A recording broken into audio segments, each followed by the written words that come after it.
6:14 in the morning. The aircraft carrier USS Nimitz was carving a steady wake through the Philippine Sea.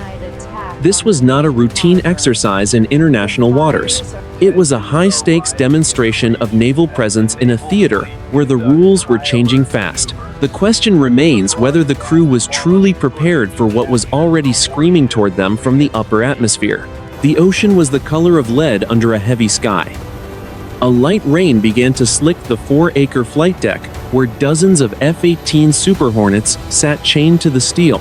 The air was thick with the smell of salt and jet fuel. Inside the Combat Information Center, the mood was tense but professional. Watch officers monitored a dozen different screens. Everything changed in a fraction of a second. A technician shouted, "Vampire!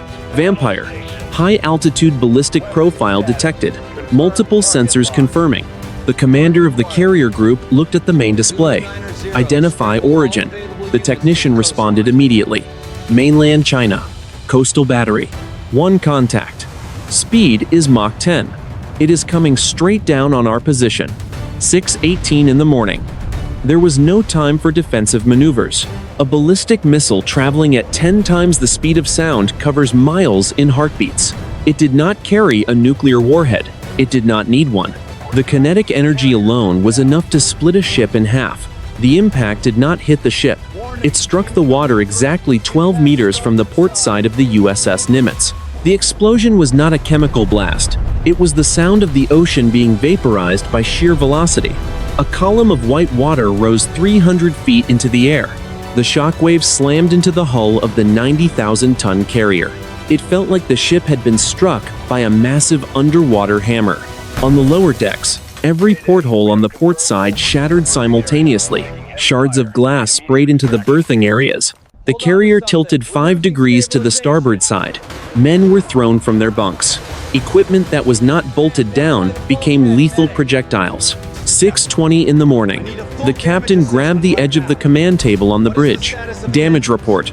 Give me a status now." The voice of the damage control officer crackled over the ship internal system. "Engineering reports significant flooding in the outer voids. We have blown seals on the main propulsion shafts. Port side glass is gone. We are taking on water, but the hull is intact." The captain looked out at the settling wall of spray. "They missed us on purpose." The admiral stood beside him. His face was a mask of cold fury. It was a precision warning shot. They wanted us to feel the heat. They wanted us to know they can touch us whenever they choose. A new voice spoke from the radar console. The tone was shaky. "Captain." "Admiral." "We have a problem." The admiral turned. "Report." The radar operator pointed at the glowing green glass. 6 more launches detected. Same profile. Same origin. The admiral looked at the captain. The silence on the bridge was absolute. Outside, the smoke from the first impact drifted across the flight deck. The alarm for general quarters began to wail. It was a low, mournful sound that echoed through the steel corridors of the ship. 6:22 in the morning. The morning was still quiet. It would not stay that way. 6:24 in the morning. Deep within the steel ribs of the USS Nimitz, the emergency lighting cast a sickly red glow. Over the flooded corridors of the port side, sailors moved through knee-deep water. They carried heavy wooden shores and steel patches. The air was thick with the smell of hydraulic fluid and burnt electronics. There was no panic. There was only the rhythmic thud of boots on non-skid plating.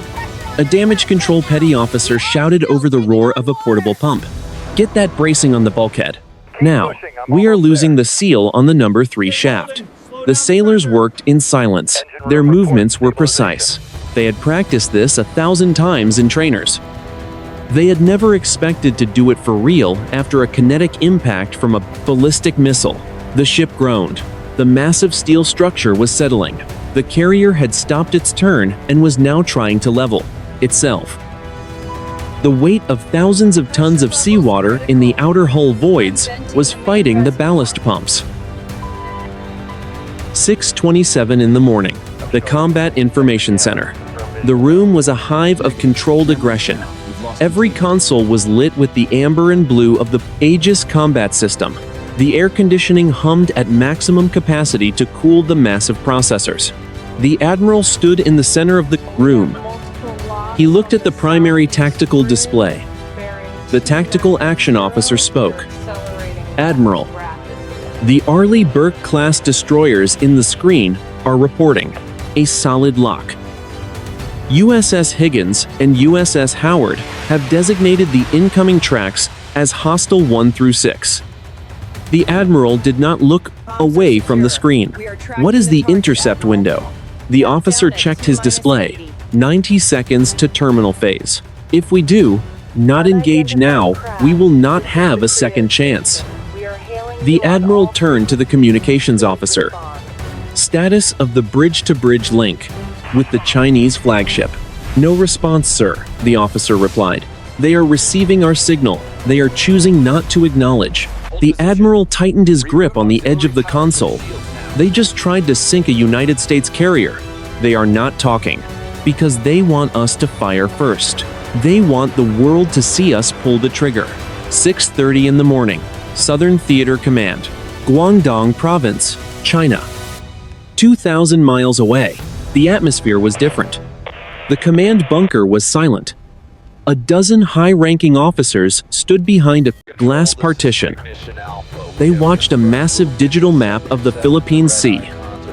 A technician spoke into a headset. "Impact of first unit confirmed. 12 meters from the target hull.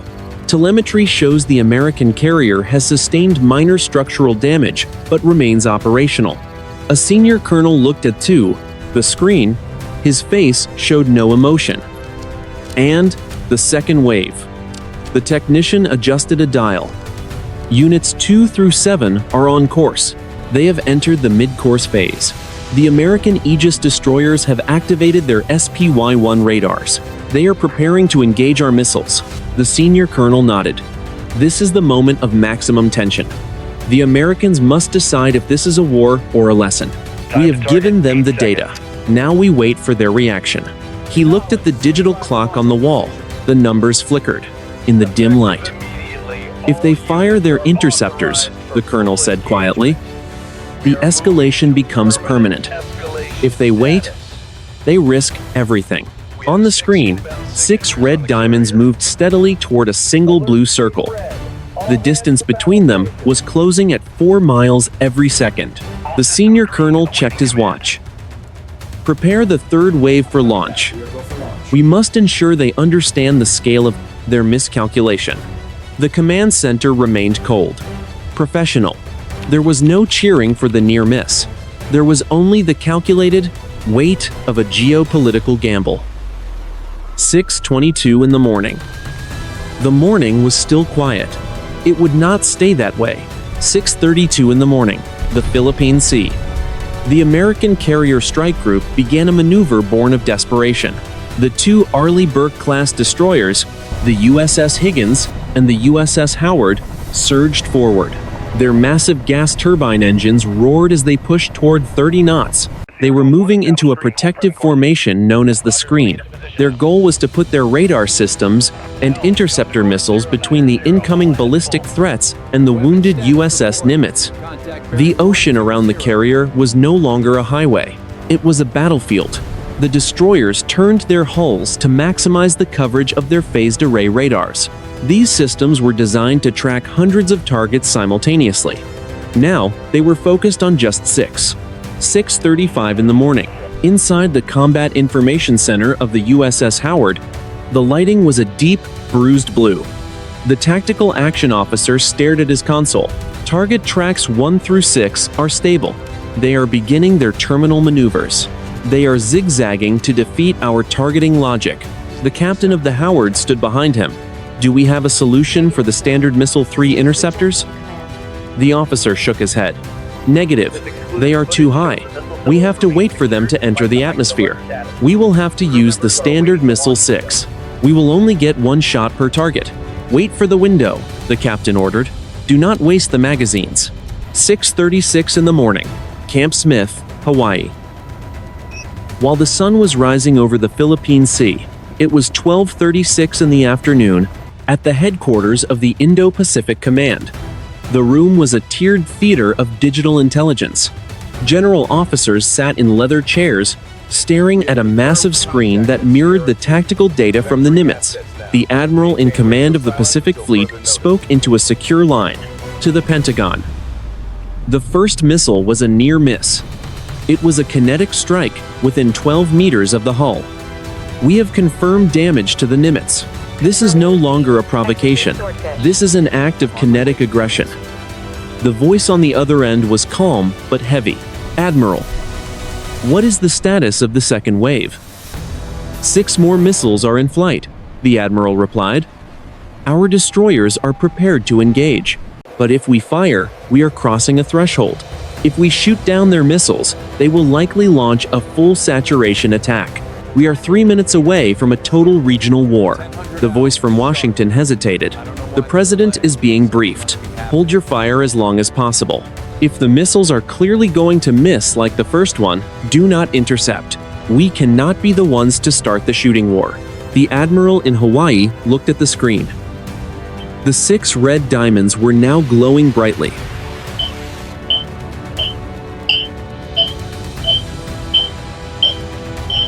With all due respect, sir, at Mach 10, we cannot tell if a missile is going to miss by 12 meters or hit the bridge until the final 2 seconds. By then, it is too late. 6:38 in the morning. Back on the Nimitz, the crew was bracing for a second impact. The carrier was trailing a thin ribbon of oil from its damaged seals. The flight deck was a scene of controlled chaos. Sailors in purple, yellow, and red jerseys were clearing the deck. They were shoving tractors and equipment into the hangar bays. They were preparing for the possibility that the ship might soon become a target again. The admiral on the carrier bridge looked at his watch. 2 minutes to impact. He turned to the captain. If the destroyers fail to intercept, I want our electronic warfare suites at full power. If we cannot shoot them down, we will try to blind them. I want every decoy in the air. Already in progress, Admiral, the captain replied. 6:40 in the morning. The sky above the carrier group began to hum. It was a sound felt in the teeth more than heard in the ears. High above the clouds, 6 streaks of fire appeared. The missiles had re-entered the atmosphere. They were turning the air around them into glowing plasma. The tactical officer on the Howard shouted, "Targets are in the window," requesting permission to engage. The captain looked at the screen. He knew the order from Hawaii was to wait.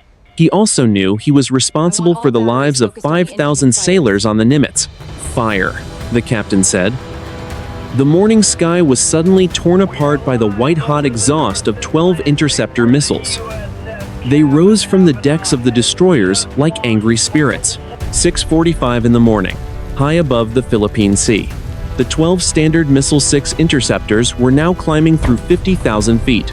Their solid rocket motors left jagged white scars against the dark morning sky. These were not traditional explosive missiles. They were kinetic kill vehicles. They were designed to hit a bullet with another bullet at 5 times the speed of sound. On the bridge of the USS Nimitz, the officers watched through the reinforced glass. They could not see the missiles yet. They only saw the digital ghosts on their tactical displays. Impact in 10 seconds, the tactical officer announced. The air was suddenly filled with a different kind of energy. The Nimitz had activated its primary electronic warfare suite. The system, known as the SLQ-32, began to flood the atmosphere with millions of watts of digital noise. It was a silent wall of interference, designed to blind the seeker heads of the incoming Chinese missiles. 6:48 in the morning. The first intercept occurred at 62,000 feet. There was no sound in the thin air. There was only a flash of light brighter than the morning sun. One of the Chinese ballistic missiles was struck directly. It disintegrated into a cloud of glowing debris that rained down toward the ocean. A second flash followed, then a third. 3 kills confirmed. The radar operator on the Howard shouted, "Targets 4 and 5 are still active. They have deployed decoys. My system cannot distinguish the real warhead from the debris." The 2 remaining missiles were no longer flying straight. They were performing erratic, high-gravity maneuvers. They were shedding metallic balloons and chaff to create a massive cloud of false targets on the American radar screens. 6:52 in the morning. The Southern Theater Command. The senior colonel watched the telemetry data. The Americans have engaged. They have destroyed 3 of our units. Units 4 and 5 are in the terminal descent. They are currently being jammed by the carrier group. He turned to a technician. Activate the frequency hopping logic on the remaining units. Do not allow their electronic warfare systems to lock our signal. We need a second precision impact. We must prove their defenses are not absolute. The technician worked quickly. New frequency established. Units 4 and 5 are back on track. Estimated impact in 40 seconds. The colonel looked at the second screen. It showed the third wave of 6 missiles. They were on the launch pads, their engines venting white clouds of liquid oxygen. Hold the third wave. If the Americans launch an offensive strike against our coastal batteries, we fire everything. If they remain defensive, we wait. 7 o'clock in the morning. The 2 remaining Chinese missiles were now visible. From the deck of the Nimitz, they looked like falling stars. They were trailing long tails of orange fire as they compressed the air in front of them. The captain of the Nimitz gripped the rail of the bridge. Brace for impact. All hands. Brace. Brace. The electronic warfare officer was sweating. I have a partial lock. I am trying to pull them off the hull. I am feeding them a false GPS coordinate. I am telling them the ship is 500 meters to the east. The 2 missiles reached the final mile of their flight. They were moving at Mach 6. At that speed, the human eye can barely track the motion. The first missile missed the stern of the carrier by 50 meters. It buried itself in the deep water and detonated with a muffled thud that shook the entire hull. The second missile performed a sharp, sudden correction in midair. It seemed to fight against the electronic jamming. It clipped very top of the carrier primary radar mast. The impact sheared off 5 tons of sensitive electronics in a spray of sparks and twisted metal. Then the missile vanished into the sea. The Nimitz was now partially blind. Its primary long-range eyes were gone. The admiral looked at the jagged ruin of the radar mast. They are picking us apart, piece by piece. They are showing us exactly what they can do. The tactical officer spoke up. His voice was cold. Admiral, we have incoming signatures of a different type. These are not ballistic missiles. These are low-altitude cruise missiles. And there are 24 of them. 7:05 in the morning, the Philippine Sea. The radar mast of the USS Nimitz was a blackened stump of twisted alloy and severed fiber optics. The carrier was partially blind to the horizon. In the Combat Information Center, the primary tactical displays flickered as the backup systems struggled to integrate data from the rest of the strike group. The ship felt vulnerable. It was the first time in decades a United States carrier had been physically degraded by an adversary. The tactical action officer on the USS Howard spoke through the fleet's secondary link. Nimitz. This is Howard. We have the picture. 24 low-altitude signatures detected. They are sea skimmers. They are staying below the radar horizon to mask their approach. These were YJ-18 cruise missiles. They did not drop the edge of space like the ballistic missiles. They flew 30 feet above the waves at nearly the speed of sound. They were designed to hide in the clutter of the ocean spray until the final seconds. 7:10 in the morning. 120 miles to the west, 2 Chinese J-20 stealth fighters drifted through the thin air at 38,000 feet. Their pilots wore advanced helmet-mounted displays that projected a digital map of the battlefield directly onto their visors. They were not using their own radars. They were receiving a data stream from a high-altitude drone circling far above the American fleet. The lead pilot looked at the digital representation of the USS Nimitz. The carrier was trailing a thin white line of foam and oil. It looked wounded. The wingman spoke over a secure, burst transmission radio. The target is degraded. The second wave achieved a precision strike on the sensor array. The cruise missiles are now entering the inner defense zone. The lead pilot shifted his flight stick. Our orders are to monitor the American response. If they launch their interceptors against our cruise missiles, we are to move into a visual engagement range. We must show them that the sky above their fleet is no longer theirs. 7:13 in the morning. On the flight deck of the Nimitz, the air was a roar of twin-engine heat. Despite the damage to the ship, the deck crews were performing a miracle of professional grit. 4 F-18 Super Hornets were hooked into the catapults. The jet blast deflectors were up. The steam from the catapult tracks hissed in the damp morning air. The admiral stood on the bridge. He watched the first fighter disappear into the gray mist at the end of the deck. Get those E-2 Hawkeye radar planes airborne. I do not care if the mast is gone. I want eyes in the sky. If we cannot see the missiles from the ship, we will see them from 5,000 feet up. Admiral, the captain said. The Howard and the Higgins are reporting they are at maximum capacity for the Aegis system.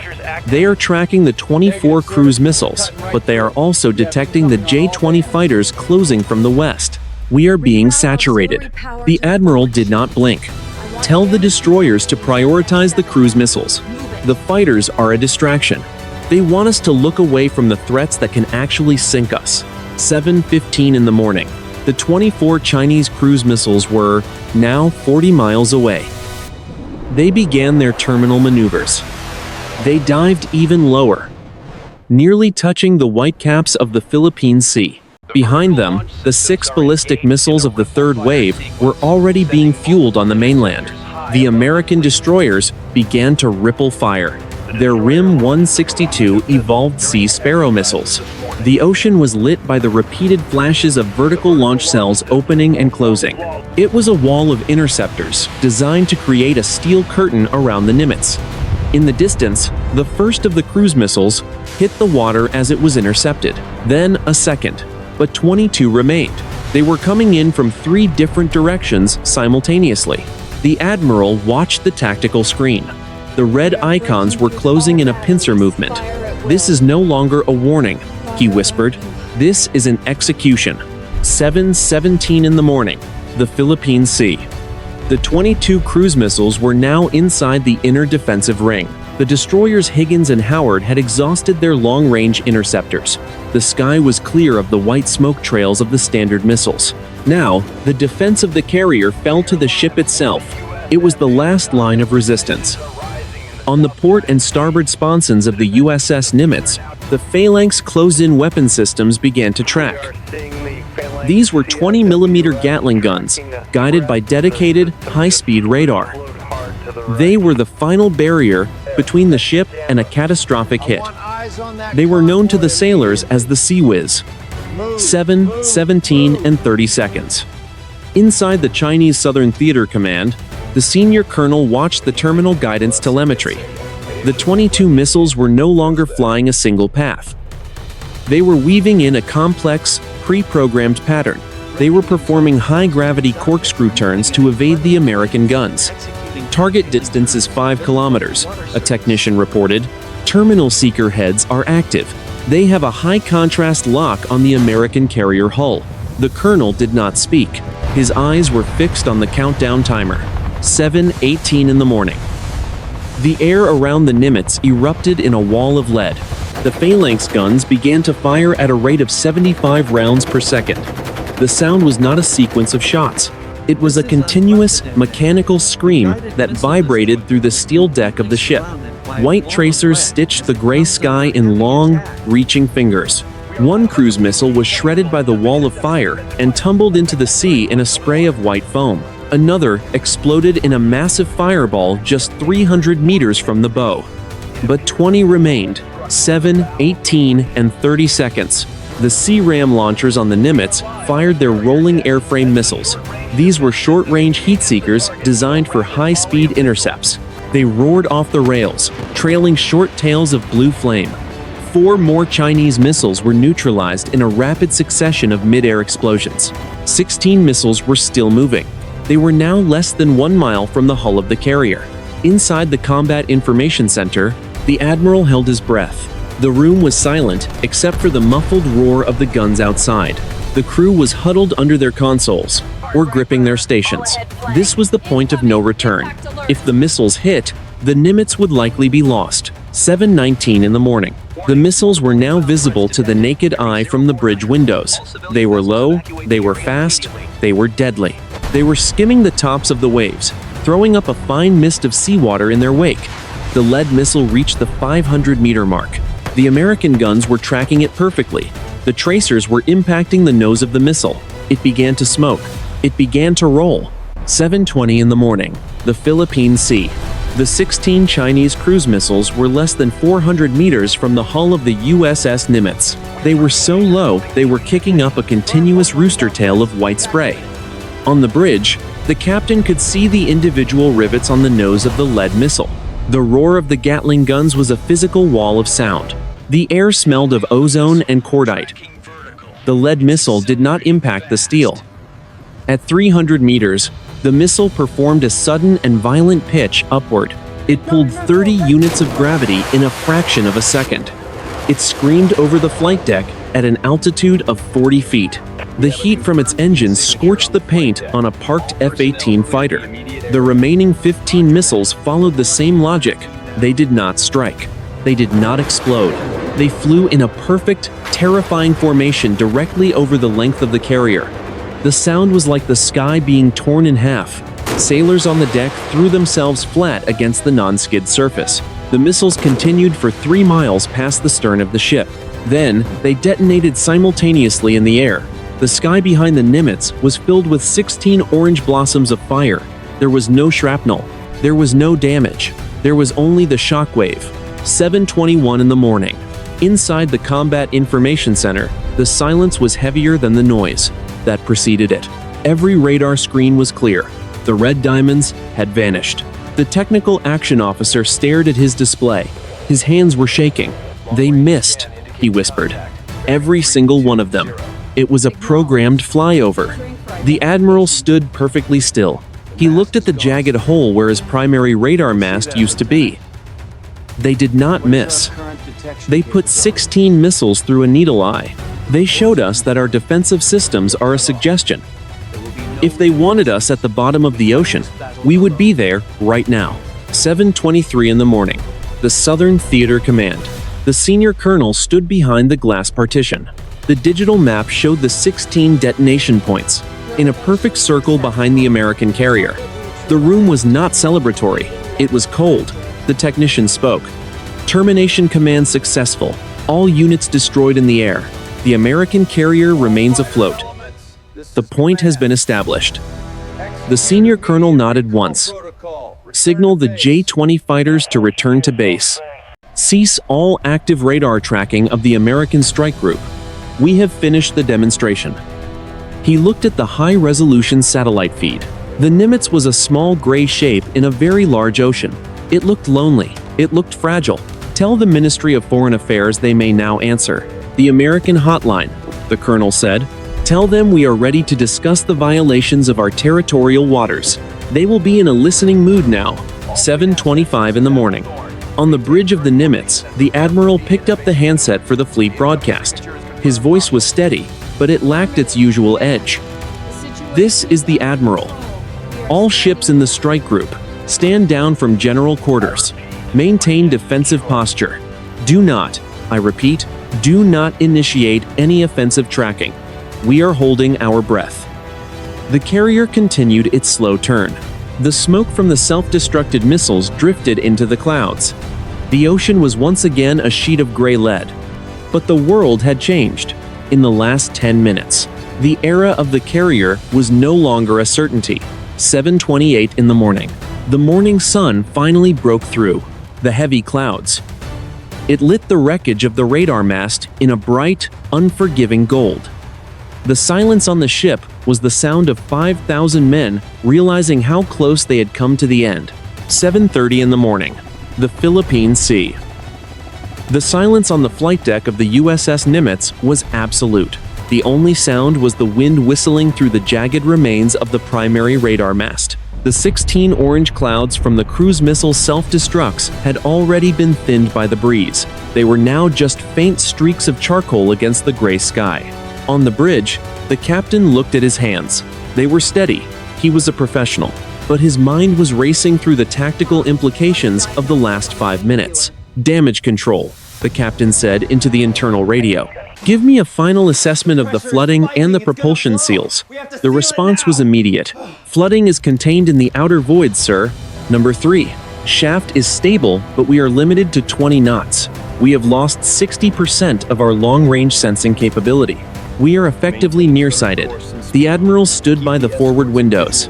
He was watching the two destroyers, the Higgins and the Howard. They were still in their screening positions. Their hulls were white with salt spray. They had done their job. They had fired their interceptors.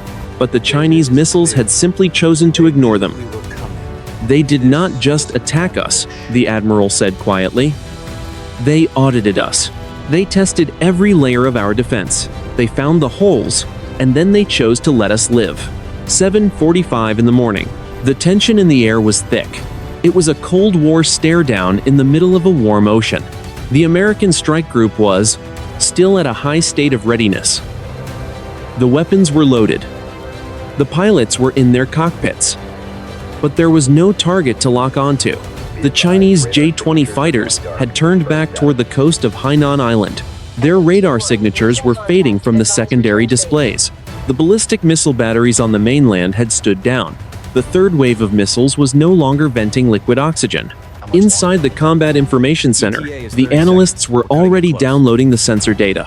They were looking at the flight paths of the 16 cruise missiles. One analyst spoke to the tactical officer. "Sir, the telemetry shows the missiles were slaved to a single master controller. They were flying a coordinated swarm logic. Our jamming systems affected them for less than 3 seconds before they adapted. We have never seen that level of electronic resilience." The tactical officer nodded. "They wanted us to see that. They wanted our data recorders to catch it. It is a message for the Pentagon. They are telling us that our electronic warfare edge is gone." 8 o'clock in the morning. 2,000 miles away, the senior colonel in the Southern Theater Command sat at a small wooden table. He was drinking tea from a thermos. The large digital screens in the command center had been switched back to routine monitoring. The atmosphere was professional. There was no sense of triumph. There was only the quiet satisfaction of a successful laboratory experiment. A junior officer approached him. "Sir, the American State Department has requested an emergency meeting of the Maritime Safety Commission. They are calling the incident a reckless provocation." The senior colonel smiled thinly. "Of course they are. They must save face. But the American admiral on that carrier knows the truth. He saw 16 missiles fly over his head. He knows that if we had used live warheads, his ship would be a memory." The colonel set his tea down. "Send the formal response. State that our missiles were conducting a pre-scheduled exercise in sovereign waters.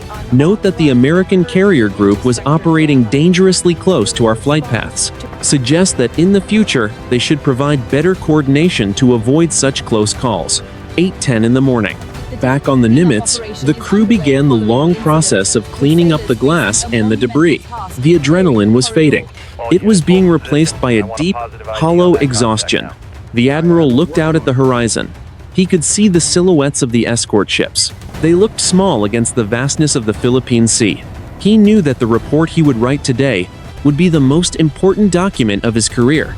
It would not be a report about a battle. It would be a report about the end of an era. The carrier continued to move south. It was a wounded giant. It was still the most powerful ship in the world, but for the first time in its history, it felt like a target. 9 o'clock in the morning. The silence of the Philippine Sea was now filled with the invisible traffic of high-level diplomacy. The secure line between the Pentagon and the Ministry of National Defense in Beijing was finally opened. It was a connection born of necessity and fear. In Washington, the Secretary of Defense sat at a mahogany table, surrounded by generals and intelligence directors. In Beijing, the officials sat in a similar room, lit by the same cold fluorescent glow. "We are tracking your carrier group," the Chinese representative spoke through a translator. "We have noted your deviation from the agreed-upon transit corridors. Our actions were a necessary response to ensure the integrity of our sovereign airspace." The American Secretary of Defense did not blink. "Your response involved firing live ballistic and cruise missiles at a United States aircraft carrier. You bracketed a capital ship with kinetic strikes. This is a violation of every maritime safety agreement in existence. It was a demonstration of precision. The Chinese voice replied. No sailors were killed. The ship remains operational. We have provided you with a clear boundary. We suggest you respect it. 10:45 in the morning. The bridge of the USS Nimitz. The admiral stood by the chart table. He was looking at a satellite printout of the impact zones. The 16th cruise missile had detonated exactly 1,200 meters behind the stern. The first ballistic missile had struck 12 meters from the port side. The numbers were too clean. They were a mathematical insult. The captain approached him. The Higgins and the Howard are reporting that the Chinese surface combatants have turned back toward the coast. The surveillance drones have also disengaged. The sky is empty, Admiral.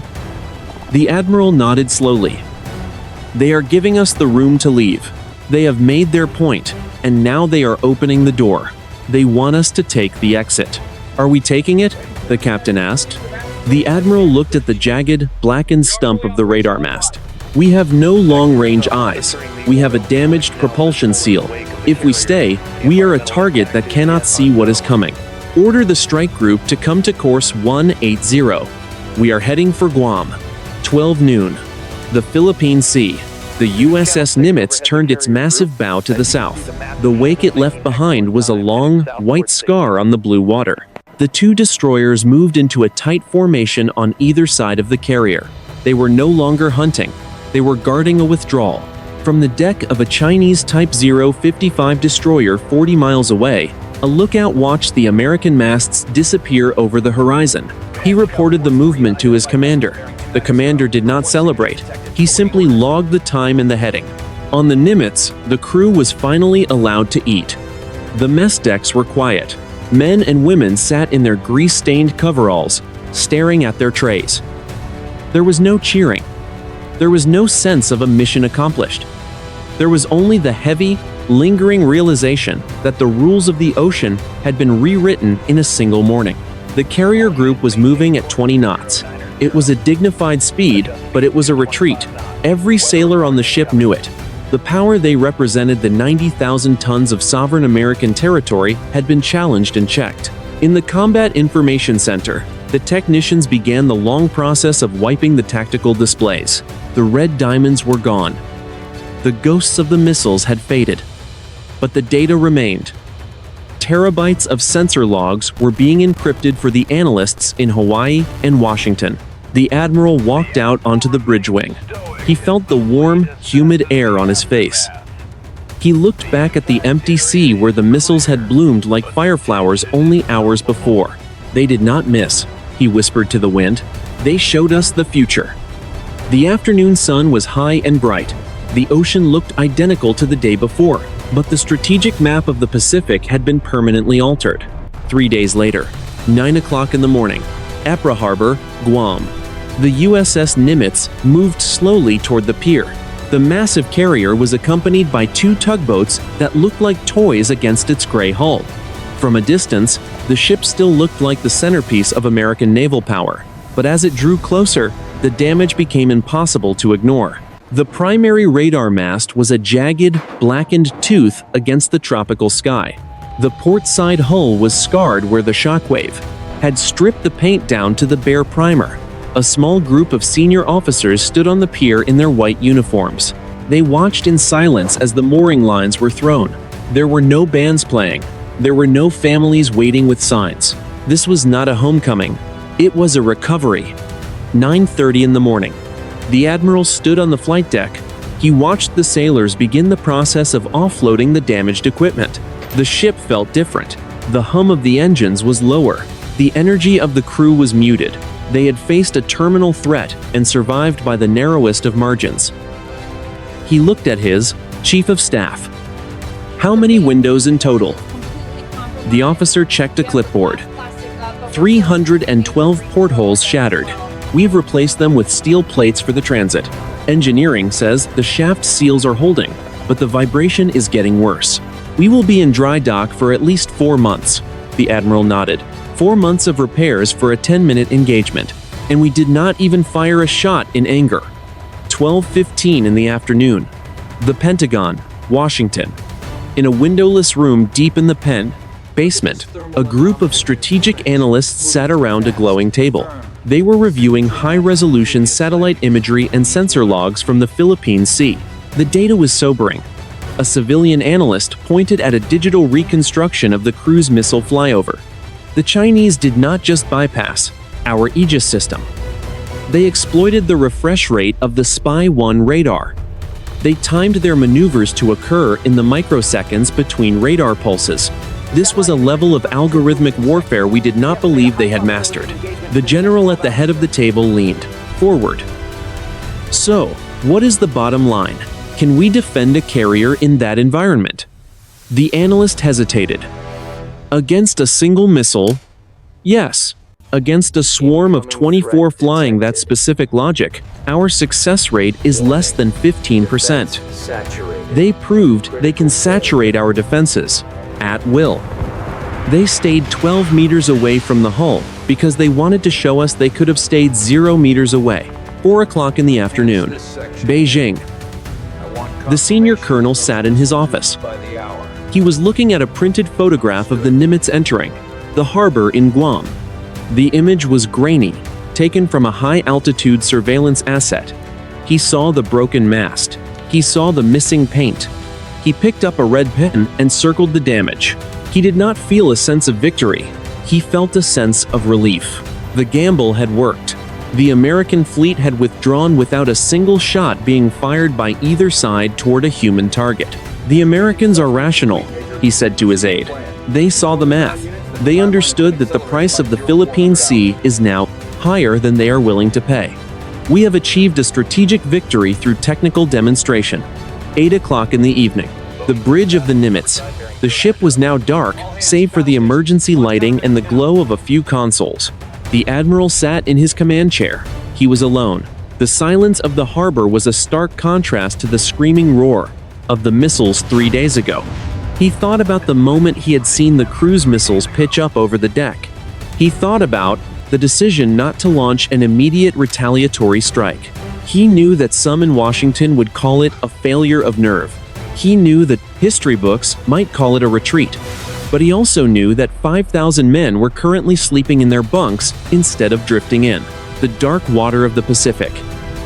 He knew that the two most powerful nations on Earth had stood on the edge of a canyon, and both had chosen to step back. Strategic analysts would spend years debating the 12-meter crisis. They would talk about the end of carrier, diplomacy, and the rise of autonomous swarms.